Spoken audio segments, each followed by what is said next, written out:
దేశవ్యాప్తంగా ఎంతో ఆసక్తి రేకెత్తించిన హైదరాబాద్ పార్లమెంటు స్థానంలో ఎంఐఎం అభ్యర్థి అసదుద్దీన్ ఓవైసీ 6 లక్షలకు పైగా ఓట్లను సాధించి భారీ మెజార్టీతో విజయాన్ని పొందారు. ఈ స్థానంలో భారతీయ జనతా పార్టీ నుండి పోటీకి దిగిన మాధవి లత గట్టి పోరాటాన్ని చేశారు. కానీ అనుకున్న స్థాయిలో ఓట్లను రాబట్టలేకపోయారు, ఓటమి చెందారు. ఓవైసీ గెలుపు, మాధవి లత ఓటమి వెనుక గల కారణాలను నిశితంగా పరిశీలిస్తే మాధవి లత సృష్టిస్తున్న సునామీని అర్థం చేసుకున్న ఓవైసీ తన రాజకీయ వ్యూహంలో ఎంతో మార్పులు తీసుకుని వచ్చారు. హిందువులకు దగ్గరయ్యే ప్రయత్నం చేశారు, గుడులకు వెళ్ళారు. అలానే అత్యంత కీలకంగా భావించే ఎంబీటీని పోటీ నుంచి విరమింపజేశారు. ముస్లిం మత పెద్దలందరూ కలిసి ముస్లింలందరూ ఓవైసీ వెనకాల ఖచ్చితంగా నిలబడాల్సిందిగా ఒత్తిడి తెచ్చారు. వీటన్నిటి కారణంగా ఎన్నడూ లేనంత రీతిలో ఓవైసీకి ఓట్లు లభించాయి. ఇందులో ప్రధానంగా ముస్లింలు గట్టిగా ఏకమై ఎంఐఎం వెనకాల నిలబడ్డం మనం ముఖ్యమైన అంశంగా చెప్పుకోవచ్చు. పరిస్థితులకు అనుగుణంగా ఎంఐఎం తన వ్యూహాన్ని మార్చుకోవడమే ఎంఐఎం విజయానికి సానుకూలత ఏర్పాటు చేసింది, విజయాన్ని సాధించింది. అయితే అదే సమయంలో ఎంఐఎంను అంతగా కలవరపెట్టిన మాధవి లత తాను అనుకున్న రీతిలో విజయాన్ని సాధించలేకపోవడానికి గల కారణాలేంటి? భారతీయ జనతా పార్టీ కార్యకర్తలు తాము అనుకున్న ఒక వ్యక్తిని గట్టిగా నమ్మి ఆ వ్యక్తి వెనకాల పనిచేసిన సందర్భాల్లో ఖచ్చితంగా 3.5 లక్షల ఓట్లను హైదరాబాద్ పార్లమెంటులో సాధిస్తూ వస్తున్నారు. అంటే పార్టీ కార్యకర్తలు గట్టిగా పనిచేసినప్పుడు 3.5 లక్ష ఓట్లు భారతీయ జనతా పార్టీకి గత ఎన్నో పార్లమెంటు ఎన్నికల్లో లభించాయి.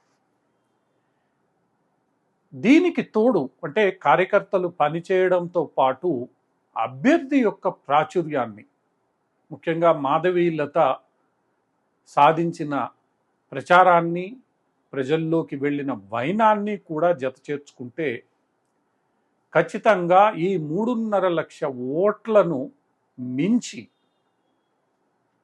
ఓట్లను సాధించాల్సిన పరిస్థితి అక్కడ మొదట్లో ఉండింది.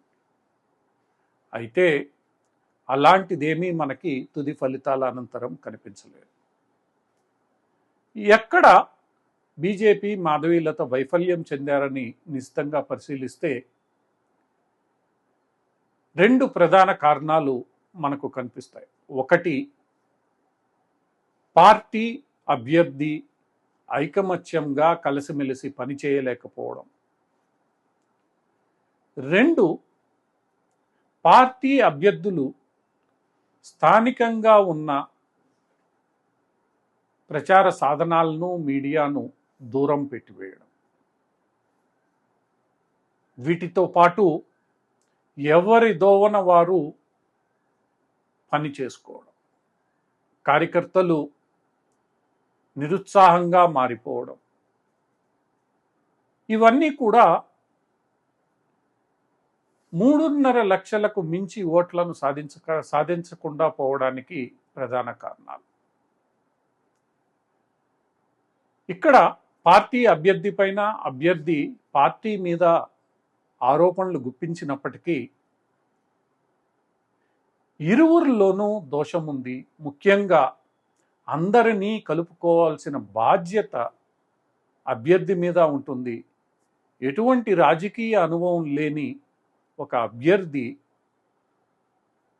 తగిన రీతిలో సలహాలు, ఇతర మార్గాలను నిర్దేశించాల్సిన బాధ్యత పార్టీపై ఉంటుంది. అయితే ఈ 2 బాధ్యతలను పూర్తి స్థాయిలో పని చేయడంలో అటు అభ్యర్థి ఇటు పార్టీ రెండూ వైఫల్యం చెందాయి. ఇరువురు ఐకమత్యంగా కలిసిమెలిసి పనిచేయలేదు. దీంతో మాధవీలత అనుకున్న విజయాన్ని సాధించలేకపోయారు.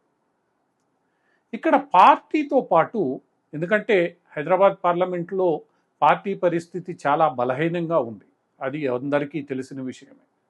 సుమారు 800కు పైచిలుకు బూతుల్లో పార్టీ తన ఏజెంట్లను కూడా కూర్చోబెట్టలేని బలహీన స్థితిలో ఉంది. ఇక హైదరాబాద్లోని పార్లమెంటు పార్టీకి సంబంధించిన నాయకులు ఎవరు కూడా పెద్ద ధనవంతులు కాదు, ధనాన్ని వెచ్చించగలిగిన వారు కాదు, సమయం ఇవ్వగలరు, పనిచేయగలరు. అలాంటి పరిస్థితుల్లో ఎంతో దూకుడుగా వ్యవహరించి ప్రాచుర్యంలోకి వచ్చిన అభ్యర్థి కొంతమేర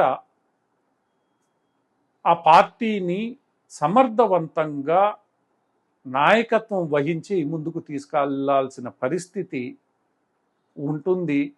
అది సహజంగా అభ్యర్థి, అది తన ఎన్నిక కాబట్టి ఆ బాధ్యతను తీసుకోవాల్సి ఉంటుంది. అయితే ఇక్కడ ఆ బాధ్యతను ఎందుకో సరైన రీతిలో నిర్వర్తించడంలో అభ్యర్థి సఫలం కాలేదు. అభ్యర్థిని కలుపుకోవడంలో పార్టీ విజయం సాధించలేదు. దీంతో హైదరాబాద్ పార్లమెంటు పరిధిలో అనుకున్న స్థాయిలో భారతీయ జనతా పార్టీ ఓట్లను రాబట్టలేదు. ఇప్పటికైనా పార్టీ తన లోపాలను, సంఘటనాపరమైన వైఫల్యాలను, బలహీనంగా ఉన్న సంఘటనను బలోపేతం చేసుకుంటూ ముందుకు సాగితే తప్ప భవిష్యత్తు ఎన్నికల్లో హైదరాబాద్ పార్లమెంట్లో మరిన్ని అపజయాలను మూట కట్టుకోవాల్సి వస్తుంది. అతి త్వరలోనే జరగనున్న గ్రేటర్ హైదరాబాద్ మున్సిపల్ కార్పొరేషన్ ఎన్నికల్లో గతంలో సాధించిన విజయాలను కూడా కోల్పోయే ప్రమాదం ఉంటుంది. ఇప్పటికైనా అటు పార్టీ, ఆ పార్టీ నాయకత్వం కళ్ళు తెరిచి హైదరాబాద్ పార్లమెంట్లో సరైన నిర్ణయాలను తీసుకోవాల్సిన అవసరం ఉంది.